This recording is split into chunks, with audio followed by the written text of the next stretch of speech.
This is Amir Khan for IFL TV, proudly sponsored by Everlast. We're at the public workouts for Whittaker v Richards. I'm joined by a nearly blinded Frank Smith. I apologise for that. I've turned my lights down now. I can see you now. You look good behind there.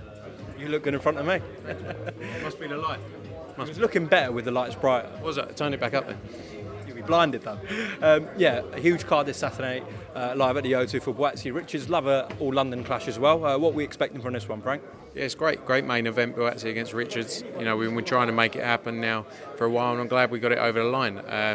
Whittaker's obviously had a great career all the way through from amateurs to pros and been built up, and I think Craig wants his opportunity now to take that away from him. You know, we saw Craig going there against Dimitri Bivol.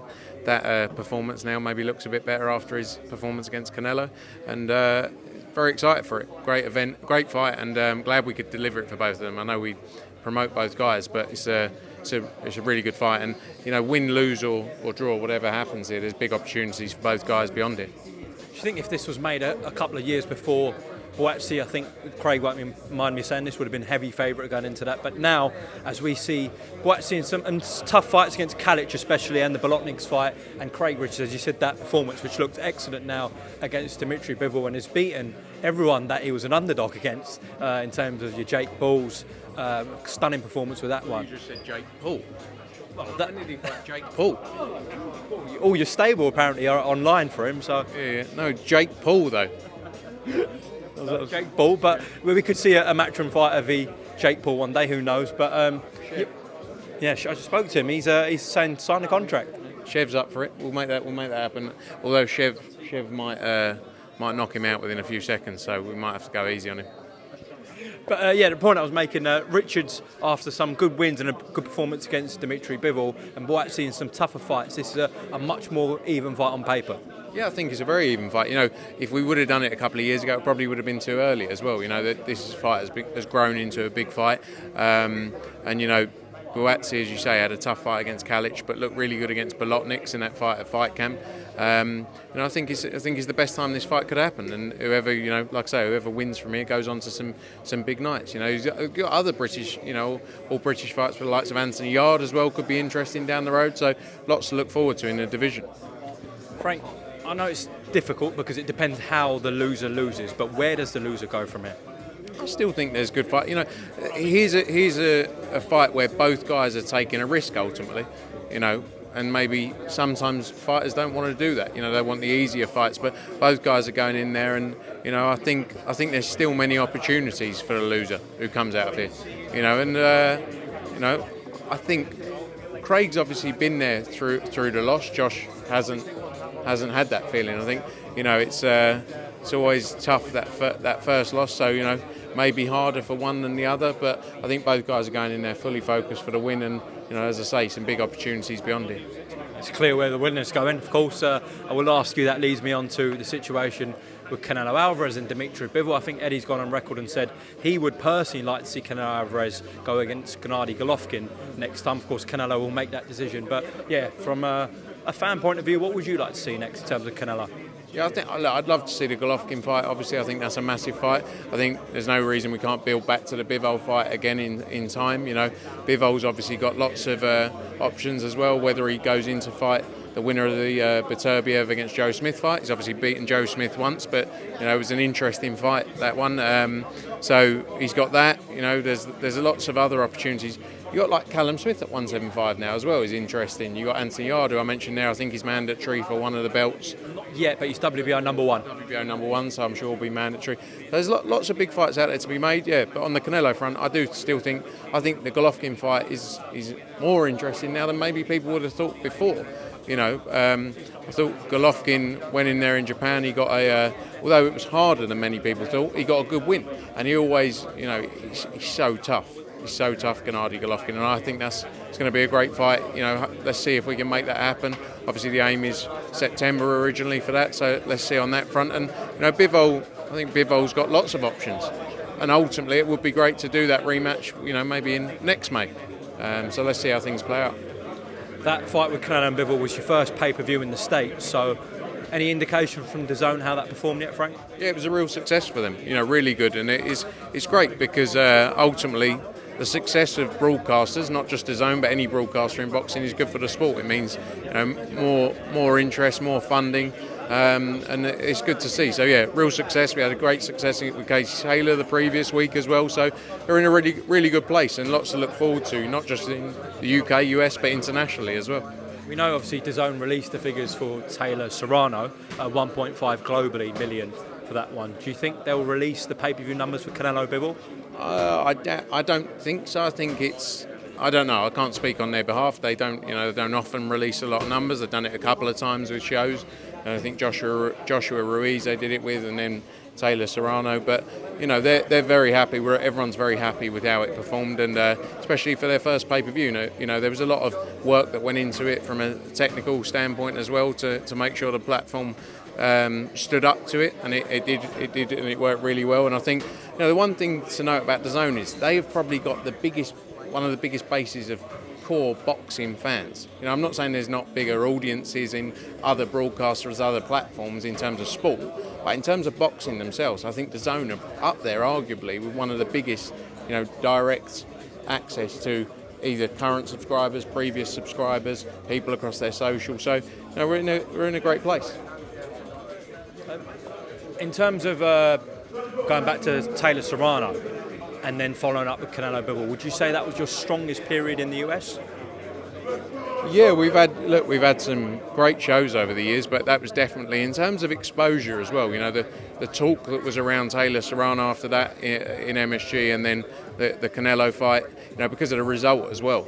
You had one of the best fights that's ever been delivered in Taylor Serrano in terms of the fight on the night and everything around it. The show was built up, and then with Canelo being beat, everyone thought Canelo was unbeatable. So the two stories there that you had across those 2 weeks, I think it was arguably probably one of our biggest fortnights we've had. No, of course, we got Boatsy Richards this Saturday night, and we're expecting an imminent announcement of Usyk Joshua too. We don't know where that's going to land in terms of a broadcaster for the UK, but when do you think we're going to get that solid run of shows in the UK, Frank? Like you just had 2 in the US. When do we get that? Is it going to be summer? Is it going to be moved on to September? Because it seems like, we know you got Cordino on June 4th, but it's going a bit quiet in terms of UK boxing this summer, would you not say? I think, summer's always a little bit more quieter normally in terms of shows. We traditionally did Fight Camp as well, but I'm not sure we're going to have that one this year. But you got June 4th with Cordina, you got June 10 in Mexico, you got June 25th in the US, July 9th we're going to announce very shortly for our next London show. AJ, the set date for AJ Usyk looks like July 23rd. Still details hopefully next week on that. Now that's a big UK fight. August we're looking to do 2 shows, September 2 shows. So there's going to be massive, this is just UK, there's going to be massive shows lined up. We've got a meeting on Friday with DAZN as well to go through the plan. And I think we've got some great nights ahead of us in the UK. Lots of exciting things we're working on. We saw Ben Whittaker sign with Sky Sports and Boxer. Quite a extravagant kind of launch as well for him, and he created a little bit of talk about some of his comments, but I think they're going for that narrative where you kind of either love him or hate him. So what was your reaction to Ben signing with Boxer and Sky?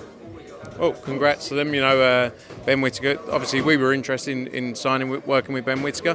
Sky made a huge play. I think they paid double what we offered him. So fair play to him, I still don't think there's anywhere better for him to be than with us, but he's made his decision. And I'm not saying, obviously you can't say that's a bad decision, but I think we would have been the best place for him to be. So fair play to him. He got paid very well, and good luck to him.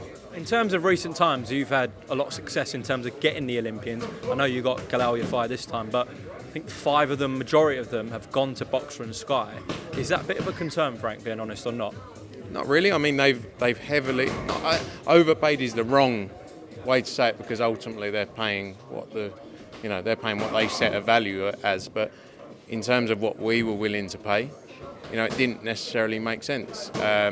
And the numbers didn't work. So I think we're confident in our position. We've got a lot of young fighters still coming through that are signed to us. We've got we've got close to 100 odd fighters signed to Matchroom. So I'm very comfortable with it, and I think we've still got many big nights. We've shown it time and time again. We know how to build a fighter from day one all the way through. How many times have we done it?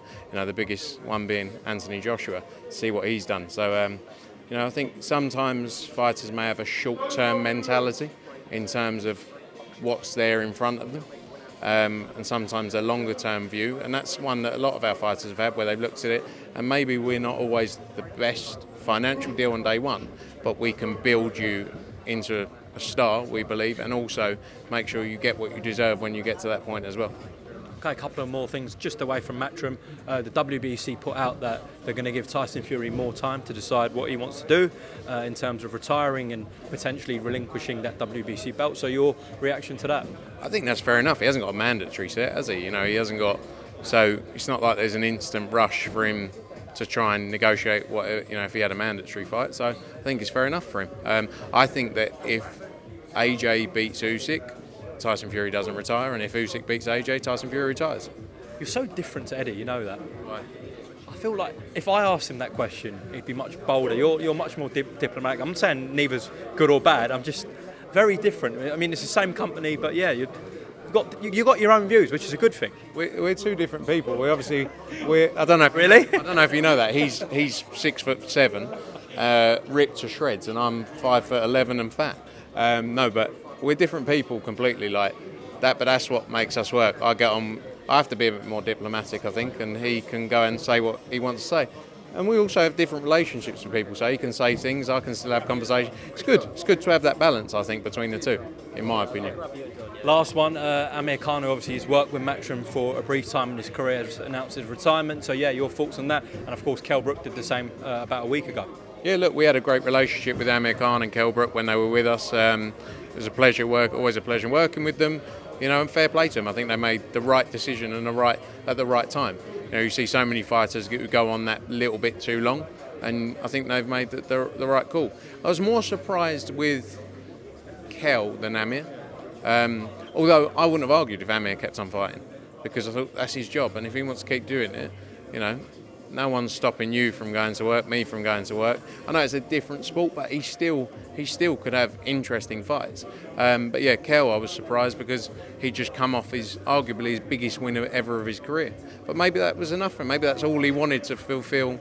He's made money, but maybe that's all he wanted. Sorry, I did say last couple of ones, but talking about welterweights, something's just popped into mind. Where are we with Top Rank and that situation with Conor Benn and Jose Ramirez? We're looking through it all at the minute. I think we're working on plans for Conor Benn. We're obviously looking at. I think it was a bit tight for July date, so we're just figuring out what we do next. Lots of opportunities for him now, and we'll follow up soon. Okay, we look forward to it.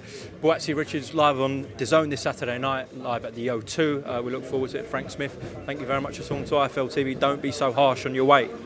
Mate, I've been trying to lose weight, ever since that geezer made the comments about me being fat. Welcome, Team Everlast, to the Team Everlast Fitness app.